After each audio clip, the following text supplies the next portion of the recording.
رات کے آخری پہر جب پوری مسجد خالی ہو جاتی تھی، ایک بوڑھا شخص خاموشی سے اندر آتا تھا۔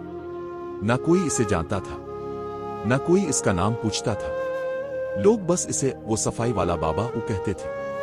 اس کے کپڑے پرانے تھے، جوتے ٹوٹے ہوئے، اور ہاتھ ہمیشہ دھول سے بھرے رہتے تھے۔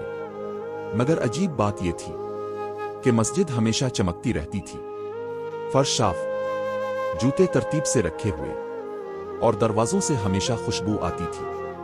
لوگ سوچتے شاید مسجد کی کمیٹی بہت اچھا کام کرتی ہے، لیکن حقیقت کوئی نہیں جانتا تھا۔ ہر رات وہ بوڑھا شخص اکیلا مسجد صاف کرتا، لوگوں کے چھوڑے ہوئے پانی کے کپ اٹھاتا، مٹی صاف کرتا، اور جاتے جاتے ہر جوتا سیدھا کر کے رکھتا، پھر خاموشی سے چلا جاتا، بغیر کسی تعریف کے، بغیر کسی شکریہ کے۔ ایک سرد رات بہت تیز بارش ہو رہی تھی۔ امام مسجد فجر کے لیے آئے، لیکن آج کچھ عجیب تھا۔ مسجد کا دروازہ آدھا کھلا ہوا تھا، اندر فرش ابھی بھی گیلا تھا، اور ایک کونے میں وہ بوڑھا شخص زمین پر پڑا تھا، خاموش، بے حرکت۔ وہ دنیا چھوڑ چکا تھا۔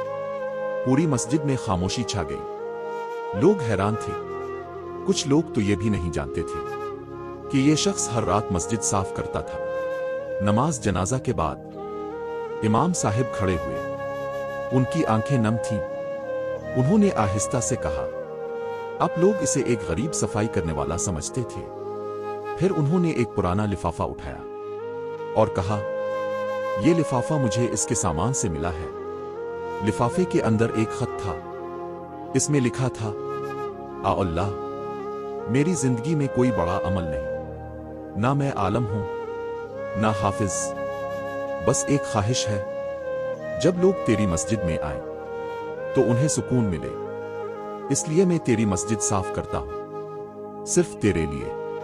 مسجد میں سسکیاں گونج اٹھیں، لوگ رونے لگے، کیونکہ پہلی بار انہیں احساس ہوا کہ شاید اللہ کے نزدیک سب سے بڑا انسان وہ تھا جسے دنیا نے کبھی اہم سمجھا ہی نہیں۔ اور یاد رکھو، کبھی کبھی وہ لوگ جو دنیا میں نظر انداز کر دیے جاتے ہیں، اللہ کے نزدیک بہت بلند مقام رکھتے ہیں۔